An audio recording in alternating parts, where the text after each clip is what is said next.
નમસ્કાર દર્શક મિત્રો. આપણે એક જમાનો હતો જ્યારે કોઈના ચારિત્ર્યની સરખામણી કરવી હોય તો એમ કહેતા કે ઉજળા દૂધ જેવું અથવા પૂનમની ચાંદની જેવું નિર્મળ છે. હવે આ ઉજળું દૂધ અને પૂનમની ચાંદની તો એટલી જ નિર્મળ રહી છે. માણસ ચંદ્ર પર ગયો, પાછો આવ્યો, આપણે મંગળ કર્યું, પાછા આવ્યા, એટલે આપણે પાછા રહ્યા મંગળ પર પહોંચ્યા. એટલે ચંદ્રની ચાંદની નિર્મળતા તો અત્યારે પણ એટલી જ છે, પણ દૂધની નિર્મળતા રહી નથી. હવે તમારું ચારિત્ર દૂધ જેવું છે કોઈ કે તો તમારે વિચાર કરવાનો કે એમાં યુરિયા છે, પામોલિન છે, એમાં ટેલ્કમ પાવડર છે. એટલે ચારિત્રમાં પણ ભેળસેળ થવા માંડી છે. અને એ ભેળસેળમાં ઉત્તર ગુજરાતની 3 ડેરીઓમાં વ્યાપક વિરોધના સુરો સંભળાવા માંડ્યા છે. એક જમાનો હતો કે સાગર જેવું દૂધ સાગર. મોતીભાઈ ચૌધરી સાહેબ માટે ખૂબ ઊંચું માન ધરાવું છું. મારા મુરબ્બી હતા અને એક છેવટે જે જ્યારે છેલ્લા 2 વર્ષ એ જ્યારે માત્ર મોર એટલી સહી કરતા હતા ત્યાં પહેલાના એમનું જીવન અત્યંત આદર્શ, પ્રામાણિકતાપૂર્વકનું અને અનુકરણીય હતું. એક ઋષિતુલ્ય જીવન એ જીવ્યા. એવું જ ઋષિતુલ્ય જીવન ગલબાભાઈ ચૌધરીનું, બનાસ ડેરીના સ્થાપકનું, ને એવું જ ભાઈ આપણા સાબર ડેરીના પટેલ સાહેબનું. આ ત્રણેય ઋષિતુલ્ય પ્રતિભાઓ જે ડેરીઓ સાથે સંકળાઈ હતી એ ડેરીમાં અત્યારે દાનવીય કામો થતા હોય એવું લાગે છે. ભેળસેળ વાળા દૂધ બનવા માંડ્યા છે જ્યાં ઢોર ના હોય. આમ તો હું એવું માનતો હતો કે જેના ઘેર ઢોર ના હોય એ મહેસાણા દૂધસાગર ડેરીમાં ડાયરેક્ટર બની શકે. ખરી રીતે તો CBI ની તપાસ થવી જોઈએ આવી વ્યક્તિ સામે કે એની પાસે ઢોર જ નથી, દૂધ કરીને ભરાવ્યું, કઈ રીતે ભરાવ્યું, આ જુગાડ થયો કઈ રીતે, અને એ ડાયરેક્ટર વ્યક્તિ બની કઈ રીતે. જોકે બીજા પણ એમના ધંધા કઈ બહુ સારા તો છે જ નહીં. ગમે ત્યારે મોડા વહેલા CBI માટેનો કેસ તો ઉભો થવાનો જ છે. પણ ઢોર નહીં હોવા છતાં મહેસાણા જેવી દૂધસાગર ડેરીમાં ડાયરેક્ટર બની શકાય. આવા કિસ્સા છે. અને એ કિસ્સા વાળા આગેવાનો થઈને ફરે પાછા લાજવાને બદલે ગાજે છે. એમ માને છે કે આપણે તો હવે પેલી દેડકી દારૂ પી ગઈ કે હવે દરિયો પી જાઓ. ત્યારે આ ભેળસેળ વાળા દૂધના મુદ્દે વ્યાપક વિરોધ ઉભો થયો છે. સાબરકાંઠામાં, બનાસકાંઠામાં, મહેસાણા જિલ્લામાં તો હદ થઈ ગઈ હતી, કારણ કે એના ચેરમેન, તત્કાલીન ચેરમેન સામે તત્કાલીન ઉપચેરમેન, વાઇસ ચેરમેને રીતસર દાખલા દલીલો સાથે આક્ષેપો કર્યા હતા. ગેરરીતિઓના, નાણાકીય ગેરરીતિઓના, એક્સપાયરી ડેટનો પાવડર હોવાના, એક્સપાયરી ડેટનું બટર હોવાના, વગેરે વગેરે વગેરે. એટલે એમના સામે તો ખરી રીતે તપાસ થવી જોઈતી, પણ કઈ થતું નથી. ને કોંગ્રેસને મારે ધન્યવાદ આપવા જોઈએ. એ પેલી SIT બનાવવાની વાત કરે છે. એટલે SIT એટલે સીટ, બેસી જાઓ. જે માણસો જન આંદોલનનું નેતૃત્વ કરવાને સમર્થન ના હોય, જનતામાં જેનો ટેકો ના હોય, મૂળિયા ના હોય, એ શું કાયદેસર રીતે આવે તપાસ સમિતિઓથી ચાલવાના છે? ડેરી દૂધ ઉત્પાદકોની છે કે આ બની બેઠેલા નેતાઓની છે, મેન્ડેટ લઈને ચૂંટાઈ આવેલા લોકોની? આજે એ વાતની આપણે ખુલાસો કરી નાખો છે. અને ખુલાસો કરવા માટે આપણી સાથે ગુજરાતના વરિષ્ઠ પત્રકાર અને હકીકતો ને તથ્યો સાથે તડને ફળ સાચું કહેવામાં જરાય હિચકિચાટ નહીં અનુભવનાર ભાઈ શ્રી દિલીપભાઈ પટેલ આપણી સાથે જોડાયેલા છે. દિલીપભાઈને આવકારીએ.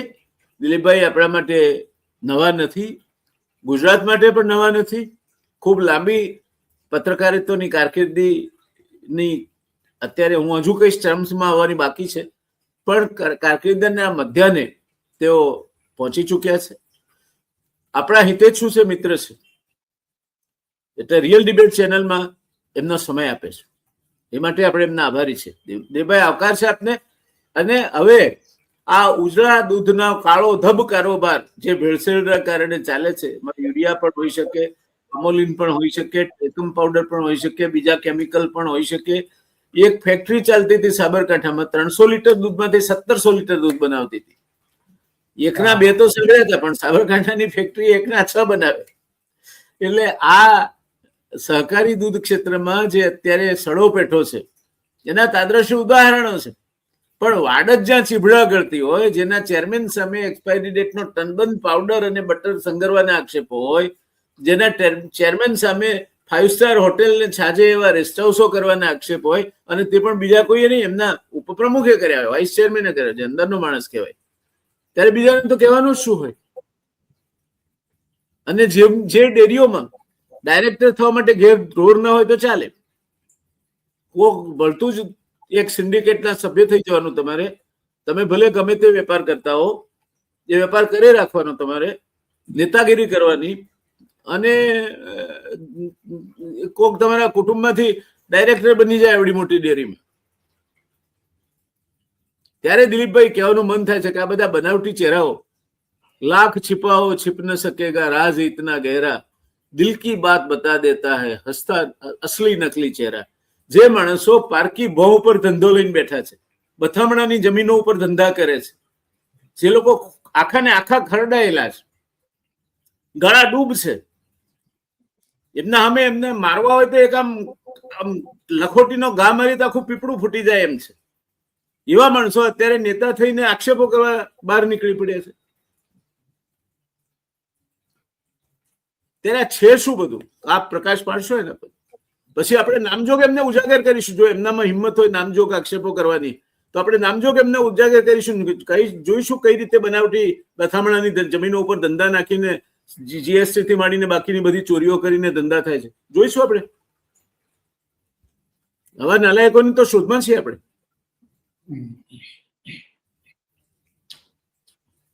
વાત તો સાચી છે તમારી જાણભાઈ.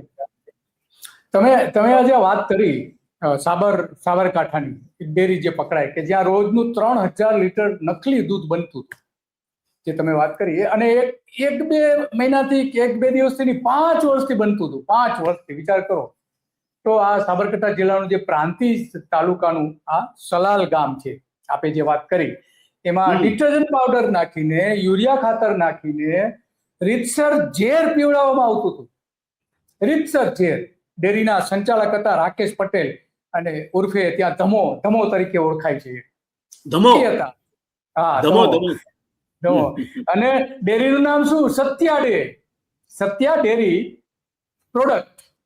આવું તો નામ હતું. લોકોને છેતરવા માટે લોકો કેવો ઉપયોગ કરતા હોય. જ્યાં અસત્ય જ ચાલતું હતું ત્યાં યુરિયા ખાતર નાખો તમે. 1 લીટર કેમિકલ માંથી 500 લીટર નકલી દૂધ આ ભાઈ બનાવતા હતા. પકડાયા, પોલીસ ફરિયાદ થઈ, બધું જ થયું. પણ એની સામે બીજી બાજુ આપણે જોવા જઈએ કે હમણાં જે 10,000 લીટરનું ટેન્કર જે પણ કેમિકલ સ્થિત બનતું હતું, અને વિસાવદરની બાજુનું એક ગામ છે ત્યાંથી પકડાયું હતું. આવા 2 ટેન્કરો રોજ ત્યાંથી ચાલતા જતા હતા ને આવતા હતા, અને અહીંયા છેક નાખતા હતા. હિંમતનગર સુધી લાંબા થતા હતા. તો આ જે દૂધનો કાળો કારોબાર છે એ બહુ ગંભીર છે. આવા કેટલાય ટેન્કરો એમાં ઠલવાતા હશે. અને એના મૂળમાં જે છે કે હવે આ જે ડેરી આપણી છે એ ડેરીઓમાં એક હથ્થું શાસન આવી ગયું છે, એક જ પક્ષના મોટા ભાગનું. જો હમણાં કેટલાક ડિરેક્ટરો કેટલાક જોડે બીજા પક્ષના હોય છે, કોંગ્રેસના પણ છે. તો આ જે એક હથ્થું શાસન આવ્યું છે એના કારણે આખી પરિસ્થિતિ ઊભી થઈ છે. અને એમાં જ્યારથી અમિત શાહ બન્યા છે આપણે સહકાર પ્રધાન, ત્યારથી તો આપણી ગુજરાતની ડેરીની, દેશની ડેરીનું ધનોત નીકળી ગયું છે. કારણ કે જે પક્ષ આદેશ આપે એ ડેરીના ચેરમેન બને, આવી એક નીતિ બનાવવામાં આવી છે. તો ખરેખર તો સહકારી માળખામાં તો આવું ન હોવું જોઈએ, છતાં પણ છે. અને એના ખરાબ પરિણામો આપણે જોઈ રહ્યા છે કે નકલી દૂધ આપણે પી રહ્યા છે. ખરેખર લોકોએ હવે ડેરીનું દૂધ બંધ કરી દેવું જોઈએ, અથવા તો એ પીતા હોય તો એને ટેસ્ટ કરીને પીવું જોઈએ. પણ એ રોજે રોજ ટેસ્ટ કરવો બહુ મુશ્કેલ છે. અમુક સિમ્પલ પદ્ધતિઓ છે, પણ એમાં આવું બધું પકડાતું નથી.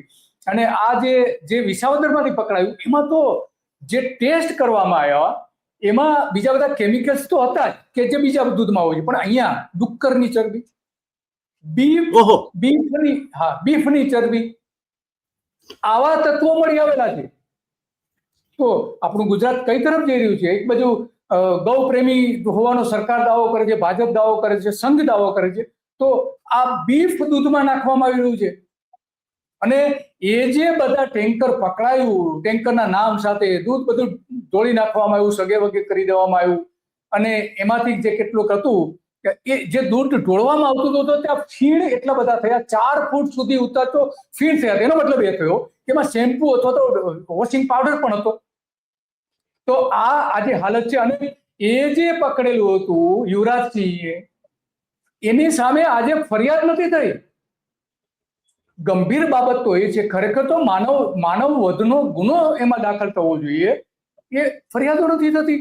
તો આવી આજે હાલત જે ઊભી થઈ છે એના મૂળમાં આ જે રાજકારણ છે, અને જે તમે વાત કરી કે ડેરીનું રાજકારણ, આ મૂળ મને લાગી રહ્યું છે કે આ મૂળ છે. કારણ કે આપણે 2024 જે સેન્ટ્રલ રાજ્યસભામાં જે એક અહેવાલ જનરલભાઈ રજૂ કરવામાં આવ્યો હતો, એમાં 22 લાખ લીટર દૂધ કેમિકલ અને ઝેર વાળું, ભેળસેળ વાળું, પાણી યુક્ત ને બધું નાખીને મળી આવ્યું હતું દેશમાં. 22 લાખ, એક જ વર્ષમાં 22 લાખ લીટર મળી આવ્યું હતું. નથી મળતું એ તો એના કરતા તો કેટલા ઘણું વધારે હશે. 2% નથી પકડાતું, 2% નથી પકડાતું. અમારા ત્યાં ઉત્તર ગુજરાતમાં હવે બનાવટી ઘી બનાવવાના તાવડા ચાલે છે. હા, દરેક જગ્યાએ ચાલે છે. એટલે સારું એ વસ્તુ એ છે કે તમે માખણ લઈ આવો, ઘરે આવીને એનું ઘી બનાવો. એ ચોખ્ખું નથી હોતું, એવા ખ્યાલમાં નહીં રહેતા.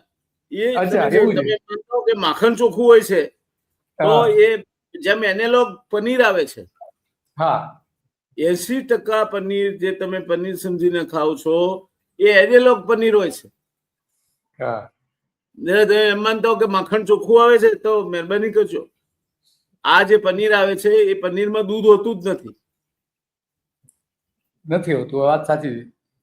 અને આમાં બીજું જાણવા શંકા એ જાય છે આપને કે આ જે હમણાં જે બધા ટેન્કરો પકડાય એમાં યુવરાજસિંહે એવું કહ્યું કે ગુજરાતમાં રોજના 300 ટેન્કર, એના 5 લોકેશન તો બતાવે કે લોકેશન ઉપર તમે ઉભા રહો તો આવા રોજના 300 ટેન્કર નકલી દૂધના નીકળે છે. 300 ટેન્કર એટલે શું વાત થઈ?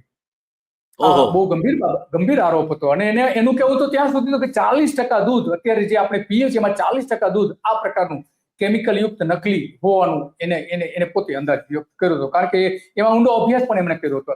તો આ ગુજરાતની જે 18 ડેરી જે છે અમૂલ સાથે જે જોડાયેલી છે, તો બીજી બાજુ જનરલભાઈ આમાં શંકા એ જાય છે કે સરકાર એવું કહે છે, ડેરી ક્ષેત્ર એવું કહે છે, સહકાર વિભાગ એવું કહે છે કે દર વર્ષે 10% વધારો દૂધમાં થઈ રહ્યો છે. તો બીજી બાજુ સામે આપણે જોઈએ તો પશુઓની સંખ્યા જે વસ્તી છે તો ઘટી રહી છે. ગાયોની આપણે વાત કરીએ તો ગાયોની સંખ્યા જે પ્રમાણમાં વધવી જોઈએ નથી વધતી. એની સામે દૂધનું પ્રમાણ વધી રહ્યું છે 10%. કઈ રીતે શક્ય બને આ? તો આ જે છે ને એ બહુ ગંભીર પરિસ્થિતિ બતાવે છે. અને એટલા માટે હવે ખરેખર તો આ દૂધ માફિયાઓ જે છે, મિલ્ક માફિયાઓ જે છે એ બેસુમાર થઈ ગયા છે. અને એમાં રાજ્યાશ્રય મળતો હોય તો જ આ શક્ય બને છે. ડેરીના જે જવાબદાર જે ચૂંટાતા હોય છે, બનતા હોય છે, એ આપણે જાણીએ છીએ કે એને બાંધેલી રકમ આપવી પડતી હોય છે તો જ આ સુધી બની શકે અને તો જ આ થઈ શકે. આજ સુધી આપણે જોયું કે હિંમતનગરમાં આ જે દૂધ પકડાયું એમાં પગલાં નથી લેવાયા, હજુ તપાસ કરી રહ્યા છે. બે કર્મચારીઓને એની સામે પગલાં લીધા છે, પણ એ બીજા બધા કારણોસર.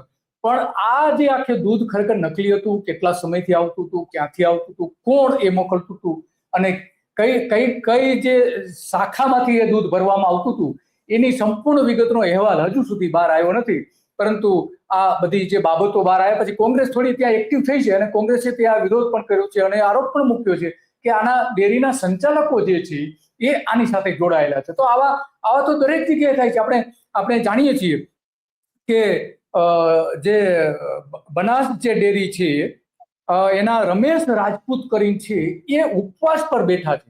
એ એવું કહે છે કે ડેરી છેતરપિંડી કરી રહી છે, એના પુરાવા સાથે બધી જાહેરાતો કરી છે અને નામ સાથે કહે છે કે કોણ એમાં સંડોવાયેલા છે બધી. છતાં પણ ત્યાં એની સામે કોઈ એક્શન લેવાતા નથી કે નથી તપાસ. બનાસ ડેરીના સર્વે તો કોઈક બહુ મોટા માણસ છે આ રાજ્યના. હા, પેલા શંકર ચૌધરી હતા અને અત્યારે એ કેસ પ્રમાણિત થાય છે. જોકે અલગ અલગ એના ચેરમેન બધા આવતા રહે છે, પણ એનાથી કોઈ ફરક નથી પડતો. ચેરમેન તો ઠીક છે આવે જાય, પણ જે એનું સર્વે સર્વા જેને ગણી શકાય એ તો બહુ મોટું માથું છે રાજ્યનું આજે. મોટા ભાઈ શંકર ચૌધરીની સામે આરોપો પણ અગાઉ ઘણા બધા થયા છે. ભેમાભાઈ ચૌધરી જે પેલા આમ આદમી પાર્ટી પછી કોંગ્રેસમાં જે અત્યારે છે, એમને તો રીતસર સીએમ ને પણ ફરિયાદ કરેલી છે, છતાં પણ એમાં કોઈ પગલા ભરાયા નથી. એ પગલા ભરવા જોઈએ. જો ડેરી ક્ષેત્રને શુદ્ધ કરવું હોય અને શુદ્ધ દૂધ આપવું હોય તો આ કરવું જોઈએ, પરંતુ આપણે જાણીએ છીએ કે આ શક્ય નથી. કારણ કે આપણે તમને બીજો એક ફિગર આપવું જાણભાઈ કે 2023-24 રાજ્યસભામાં જે રિપોર્ટ રજૂ કરેલો હતો એમાં ગુજરાતમાં 15,841 નમૂનાઓ દૂધના લેવામાં આવ્યા હતા આખા ગુજરાતમાંથી, અને એમાંથી 22,067 લેવામાં આવ્યા હતા. એમાંથી 910 નમૂના ફેલ થયા અને 847 સામે ગુના નોંધવામાં આવ્યા હતા. એમાં જે પોલીસ ફરિયાદ કરવામાં આવી હતી એ 23 લોકો સામે કરવામાં આવી હતી, 23 લોકો સામે. તો આવી પરિસ્થિતિ છે. જો કે બીજા રાજ્યોમાં પણ છે, આપણા પડોશી રાજ્યો છે જ્યાંથી દૂધ આવે છે ડેરીઓમાં, ત્યાં પણ મોટા પ્રમાણમાં ભેળસેળ આપણે જોઈ શકીએ છીએ. ઉત્તર પ્રદેશથી ઘણી બધી ગાડીઓ આવે છે. તો આ આખું જે ક્ષેત્ર છે એ ભેળસેળ યુક્ત દૂધ મોટા પ્રમાણમાં આવી રહ્યું છે, અને એ લોકોના આરોગ્ય સાથે બહુ ખતરનાક પરિસ્થિતિ લાવીને ઉભી દે છે. કિડની ખરાબ થવાથી લઈને જે બીજા અવયવો છે એને ગંભીર અસર કરે છે, આરોગ્ય થાય છે, કેન્સર જન્ય પદાર્થો એમાંથી મળે છે. તો આ આવી બહુ ગંભીર બાબત છે જયનારાયણભાઈ. નહીં, વાત સાચી છે દિલીપભાઈ. જો માણસ એવા કોઈ પણ કામમાં સંડોવાયેલો હોય કે જેના કારણે નાના ભૂલકાથી માંડીને અન્ય કોઈ પણ ફેલો હ્યુમન બિંગ એટલે પોતાના માનવજાતનો કોઈ પણ સદસ્ય હોય એને તમે જો ઝેર ખવડાવતા હો અથવા પીવડાવતા હો અને તમારા નિહિત સ્વાર્થ માટે, તો જે ગુનો કરવા માટે જીએસટી ની ચોરી કરવા વાળા, રોકડેથી માલ સામાન વેચવા વાળા જવાબદાર છે, એટલા જ ગુનેગાર આ લોકો એનાથી વધારે ગુનેગાર છે. કારણ કે આ તો સીધો માણસને મારી નાખવા માટે જવાબદાર છે. પેલા તો હજુ કંઈક લાવે, કઈ રેફ્રિજરેટર લાયા હોય કે કંઈક ટીવી લાયા હોય કે કંઈક કુલર લાયા હોય ને રોકડેથી વેચે, જીએસટી અધ્ધર થઈ જાય, ભરવાની જરૂર ના પડે, એમને કઈ ના થાય. કારણ કે અત્યારે દરેક વસ્તુમાં એવું છે કે જેમ સીતાજી માતાની અગ્નિ પરીક્ષા થઈ એટલે પવિત્ર થઈ ગયા, એમ અત્યારે ભારતીય જનતા પાર્ટીમાં તમે જોડાઈ જાઓ એટલે તમે પવિત્ર થઈ જાઓ. કલાપીની પેલી પંક્તિઓ છે, હા પસ્તાવો વિપુલ ઝરણું સ્વર્ગથી ઉતર્યું છે, પાપી તેમાં ડૂબકી દઈને પુણ્યને વરે છે. જે કોઈ ગાતું હતું હમણાં કે હા ભાજપ તો સ્વર્ગથી ઉતર્યો છે, પાપી તેમાં ડૂબકી દઈને પુણ્યને વરે છે. દૂધ હોય કે માખણ, પાવડર હોય કે પનીર, બનાવટ એ બધી જ કરે છે. હા ભાજપ તો સ્વર્ગથી ઉતર્યો, પાપી તારામાં ડૂબકી દઈને પુણ્યને વરે છે. ક્યાંક એ જીએસટી ચોરે તો ક્યાંક એ બનાવટી દૂધનો વેપાર કરે છે, ક્યાંક એ ડાયરેક્ટર બનાવે કોકને ડેરીમાં તો ક્યાંક એ ખુલ્લા મને હરતો ફરતો કંઈક ને ક્યાંક પૈસાની ઉઘરાણી કરે છે, ક્યાંક વગરવાએ જમીનોમાંથી લડે છે તો ક્યાંક કોઈ કેવાયું હોય એમાંથી પણ એ લડે છે. એટલે હવે આ બધી બાબતો માં કોઈ ના હોય તો સામાન્ય માની લેવાનું. યસ, હા. પેલા જકાત ચોરી, અમારે ત્યાં ઘણી વાર હું સાંભળતો જકાત ચોરી કરીને લાવે છે લોકો સિગારેટ હતી ત્યારે. હા, હવે તો આખો જીએસટી ચોરી ખાય છે. બનાવટથી જમીનો ઉપર કબજો કરી, સરકારી જમીનો ઉપર પોતાના ધંધા ઉભા કરવા અને પછી ટેક્સ નહીં ભરવો. અને હું ચોક્કસ મને ખાતરી છે કાલ ઉઠીને કોંગ્રેસનું શાસન આવે, જો કે એમને વિશ્વાસ છે કે આવવાનું જ નથી, તો એ કોંગ્રેસમાં ભળી જશે. હા, એને તો ધંધો કરવો તો ગમે તે રીતે ખાવાની ટેવ પડી ગઈ છે. અને સમાજના નેતા થઈ ગયા છે. 2-5 જગ્યાએ થોડા 2-5 હજાર દાન લખાઈ દે એટલે નેતા થઈ ગયા સમાજના. એટલે આ પરિસ્થિતિ છે. વાત તો સાચી તમારી કે આવું થાય છે. કારણ કે આપણે દૂધ ખરેખર ખરાબ પરિસ્થિતિ. કારણ કે આપણે મૂળ વાત જાણીએ એ છીએ કે છે, મૂળ વાત એ છે કે શાસનની બીક રહી નથી. શાસનનો ભય હોવો જોઈએ. શાસનનો ભય રહ્યો નથી. શાસન તટસ્થ રહ્યું નથી. શાસન પ્રમાણિક રહ્યું નથી. અને શાસન જાતે જ વાડ ચીબડા ગળતી હોય એમ ગળે છે, તો એ બીજાને શું કહી શકશે? પછી તો દલા તરવાડી જેવું થાય કે વાડી રે વાડી બોલો દલા તરવાડી, રીંગણ લઉં 2-4 કે લ્યો ને 10-12 કોના બાપની દિવાળી. ચૂંટણી આવે ત્યારે થોડો ફાળો આપજો, નહીં તો મત અપાવજો.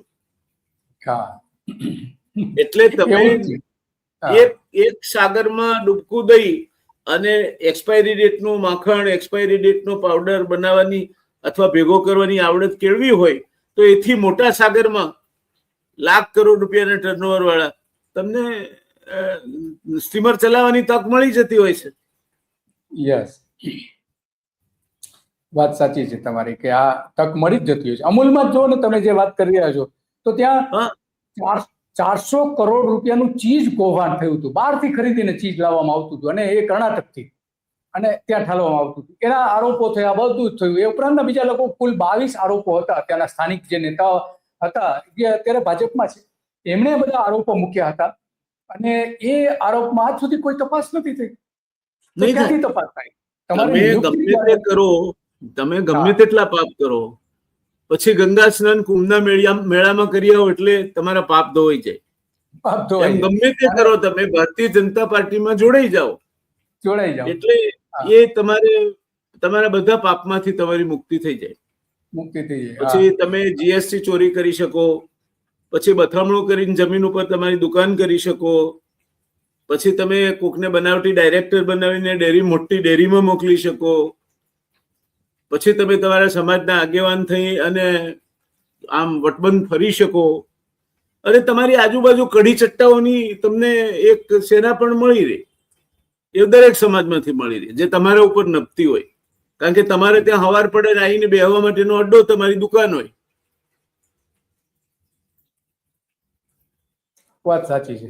અને આ જે બધા ચેરમેન બધા બને છે એ આપણે જાણીએ છીએ કે આ સરકાર નથી જાણતી એવું નથી, બધું જ જાણે છે ક્યાં શું ચાલે છે. સરકાર જાણવા ધારે તો તમે સવારે શું નાસ્તો કર્યો એ પણ સરકાર જાણી શકે છે.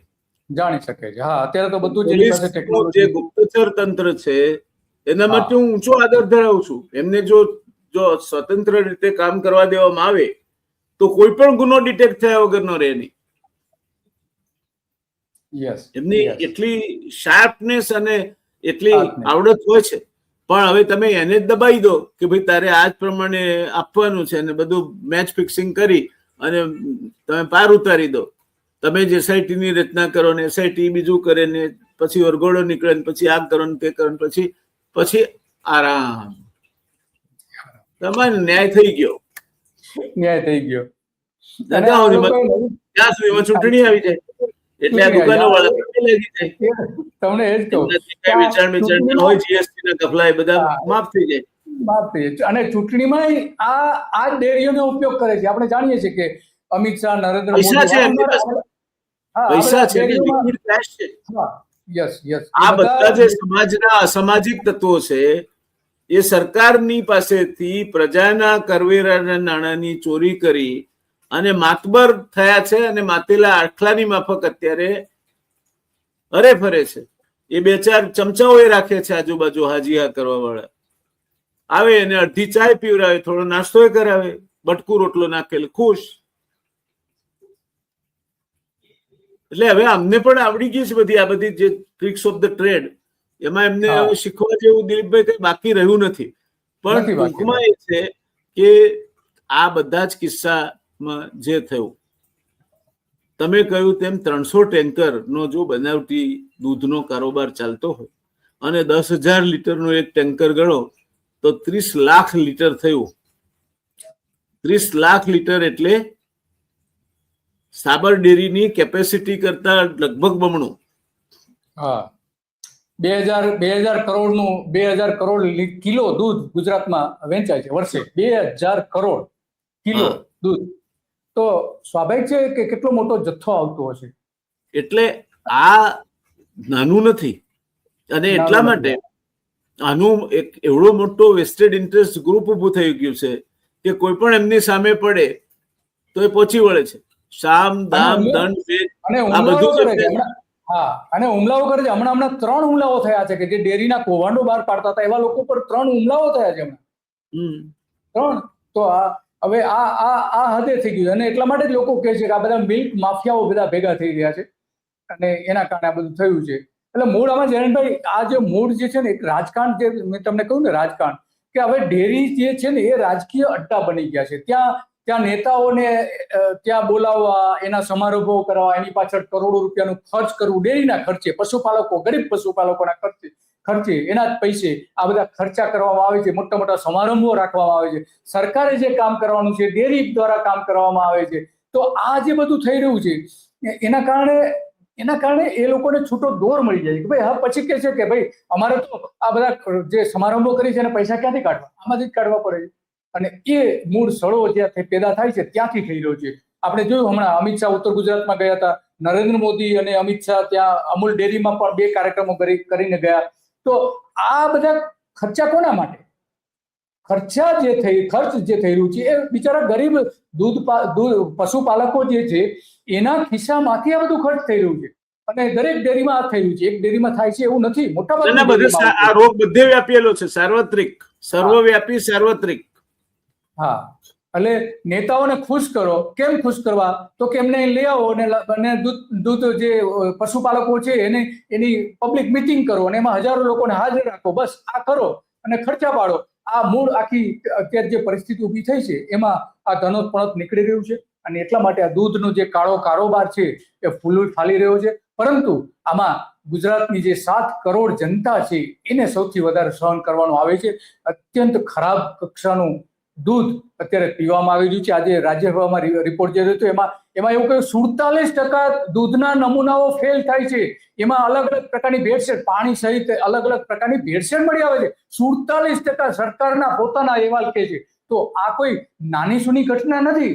તો અને એટલા માટે આ ગુજરાતની જનતાના પેટમાં જે દૂધ નાખવામાં આવી રહ્યું છે, જો લોકો નહીં જાગે વહેલાસર, તો આ બધું જ આપણે જાણીએ છીએ કે આરોગ્યને સૌથી મોટા પ્રશ્નો ઉભા થવાના થઈ રહ્યા છે. આપણે જોઈએ હાર્ટ એટેક કેટલી રીતે આવી છે. આપણે એવું કે વેક્સિન તો હશે, કદાચ બની શકે, વૈજ્ઞાનિકો જે કહે તે સાચું, પરંતુ આવા બધા કારણો જે છે એના કારણે જ તો આપણું આરોગ્ય ખરાબ થઈ રહ્યું છે.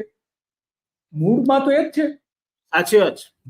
દર્શક મિત્રો, મારી લગભગ 5 દાયકાની કારકિર્દીમાં હાજી મસ્તાનથી માંડી, શુકર નારાયણ બખિયાથી માંડી, અને એક જમાનામાં જેના નામથી લોકો ધ્રુજતા હતા, જેના નામથી પિક્ચર ઉતર્યું, અમિતાભ બચ્ચન યંગ મેન તરીકે પ્રખ્યાત થયા, એ દાનશોરોનો એક જમાનો હતો.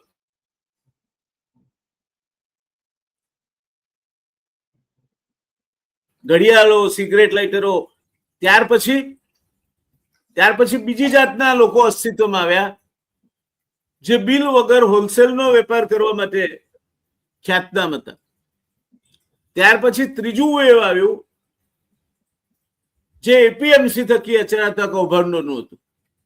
અને અત્યારે ચોથું વેવ ચાલે છે જે સહકારી ડેરીઓ અને બનાવટી દૂધ અને દૂધ માફિયા થકી અચરાતા કૌભાંડોનું છે. આ બધામાં પેલા ટેક્સ ચોરી વાળા કાયમ રહ્યા છે. હવે આ લોકોએ એ સમજવું જોઈએ કે સમાજના સામે તમે જે કંઈ અપરાધો કરી રહ્યા છો, અત્યારે જે તમને લાલ પીળા દેખાતા હોય તે, જો હાજી મસ્તાન નહીં ટકી શક્યો, જો શુકરનારાયણ બખિયા નહીં ટકી શક્યો, જો ભલભલા તિસ્માર ખાનો જે દાઉદ જેવા હતા એમને આ દેશ છોડીને જતા રહેવું પડ્યું, તો તમે એમનાથી મોટા નથી થઈ ગયા. અને તમારો પણ વખત આવશે. આ દૂધ માફિયાઓને કારણે, આ લોકોના કારણે સહકારી ડેરીઓનું દૂધ એની ગુણવત્તા બદલની જે પ્રતિષ્ઠા હતી એ ગુમાવી રહ્યું છે. અને એને કારણે ખાનગી ડેરીઓમાં પ્રોસેસ થતું દૂધ એનો બજાર ભાગ વધી રહ્યો છે. એક સમય એવો આવશે કે બજારમાં તમારા ડેરીના પ્લાન્ટ તમે કિલોના ભાવે વેચવા જશો, નહીં વેચાય. પછી શું કરશો? સોનાના ઈંડા આપતી મરઘી રોજ એક એક આપે, જેટલો લોભ રાખો તો ચાલે, પણ તમે એક જ દિવસે બધા કાઢી લેવા હતું એને છરી મારી દો તો પછી મરઘીઓ નહીં રહે ને ઈંડાય નહીં રહે. દૂધ માફિયાઓ સહકારી તંત્રના માધ્યમ થકી આજે જે પાપ કરી રહ્યા છે એના કારણે ગરીબ પશુપાલકો અત્યારે સહન કરી રહ્યા છે.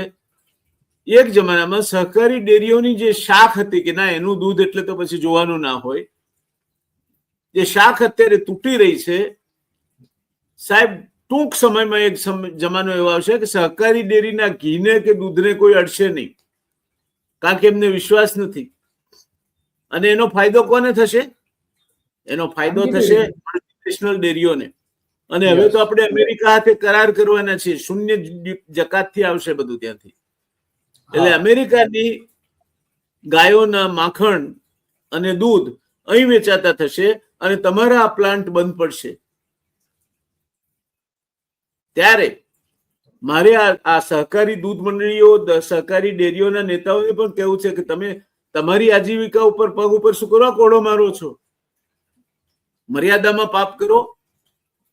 એકાદ બે ટીવી સેટ જીએસટી વગર વેચ્યા કે એકાદું પેલું વોશિંગ મશીન જીએસટી વગર વેચ્યું, ચાલી ગયું.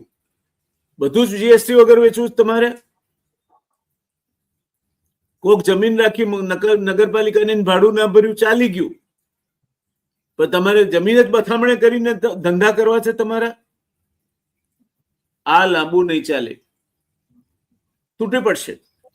કારણ કે પ્રજા માણસ બોલતું નથી, એ રિજેક્ટ કરે છે તમને.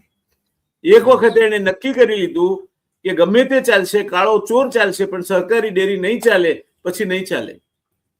અને એની પેટ ઉપર લાત, તમે તો માલે તુજાર થઈ ગયા છો, તમારી તો મેડીઓ મોટી મોટી બંધાઈ ગઈ છે. આયા તારે કદાચ રહેવા ભાડાનું મકાન નહોતું, એના બદલે અત્યારે સરકારી મકાનો એક્વાયર કરીને હામ દામ ને ઠામ ભેગા કરીને તમે બેસી ગયા છો. પણ આ ગરીબ દૂધ ઉત્પાદકો, કોઈ વિધવા બેન જે દૂધ ઉત્પાદન કરીને એના દીકરા દીકરીને ભણાવતી, એનું શું થશે? આના નિશાસા તમને લાગશે. અને ત્યારે દોસ્તો યાદ રાખજો, અત્યારે ભલે દોહળું એટલું દૂધ દેખાતું હોય તમને, તમે રીબાઈને મરશો. એમ નહીં માનતા કે આ દૂધ પીનાર કેન્સરથી મરશે.